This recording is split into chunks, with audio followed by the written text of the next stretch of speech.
keseluruhan, batang otak terbagi menjadi medula oblongata, pons, dan mesencephalon.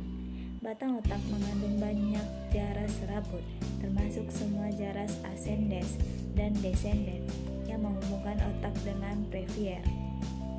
Beberapa jaras ini menyilang garis tengah ketika melewati batang otak dan beberapa diantaranya membentuk sinaps di sini sebelum melanjutkan perjalanan di sepanjang jarasnya. Karena batang otak mengandung berbagai macam nukleus dan jaras saraf yang pada ruang yang sangat padat, bahkan lesi yang kecil pada batang otak dapat menimbulkan berbagai tipe defisit neurologis secara simultan. Batang otak terdiri dari 3 komponen secara rostrocaudal, yaitu mesencephalon, pons, dan medula oblongata. Mesencephalon memiliki panjang sekitar 2 cm dan menghubungkan pons dengan cerebrum dan prosencephalon. Sumbu panjang miringnya ke depan ketika naik melalui incisura tentorium cerebelli. Mesencephalon dilewati oleh saluran yang sempit, aqueductus cerebri, yang berisi cairan cerebrospinal. Sekian dari saya. Sebelah kiri badan menuju bagian kanan badan, begitu juga sebaliknya. Medula mengontrol fungsi otomatis otak seperti detak jantung, sirkulasi darah, pernafasan, dan pencernaan. 3. Pons. Pons merupakan struktur utama bagian atas dari batang otak. Pons berada di depan cerebellum, di bawah otak tengah. Pons berfungsi untuk menghubungkan jalur sensoris dari medula spinalis ke talamus dan otak kecil atau cerebellum. 3. Fungsi batang otak. Batang otak mempunyai 3 fungsi utama, yaitu 1. Sebagai tempat lewatnya tractus ascendens dan descendens ke berbagai pusat yang lebih tinggi di otak depan.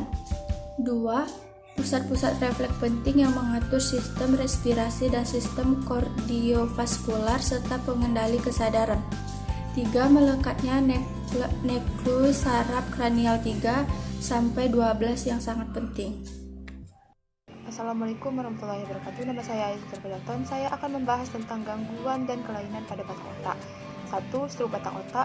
Struk batang otak terjadi karena adanya gangguan pada aliran darah batang otak dan sekitarnya. Gangguan ini bisa terjadi karena penyumbatan dan adanya perdarahan di batang otak. Ada 2 jenis struk batang otak, yaitu 1. Struk iskemik adalah struk yang umum terjadi, yang disebabkan oleh penyumbatan dan gumpalan pada aliran darah batang otak, sehingga mengganggu kelancaran aliran darah. Kedua, struk hemoragik. Berbeda dengan struk iskemik, struk hemoragik terjadi karena akibat pecahnya pembuluh darah di otak, sehingga menimbulkan pendarahan dan penumpukan darah di sekitar jaringan tersebut.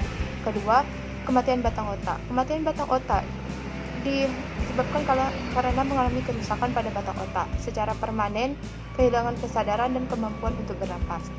Terima kasih. Assalamualaikum warahmatullahi wabarakatuh. Perkenalkan, nama saya Tetius Pasari, NIM 203036. Di sini saya akan menjelaskan tentang faktor-faktor penyebab kelainan pada otak. Faktor-faktor yang menyebabkan kelainan pada otak itu terdiri atas beberapa bagian.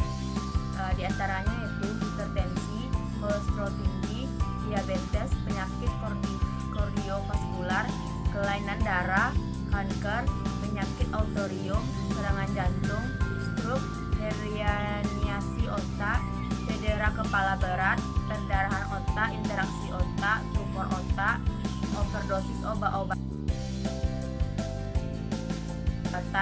keracunan, dan hipotermia. Itulah yang dapat saya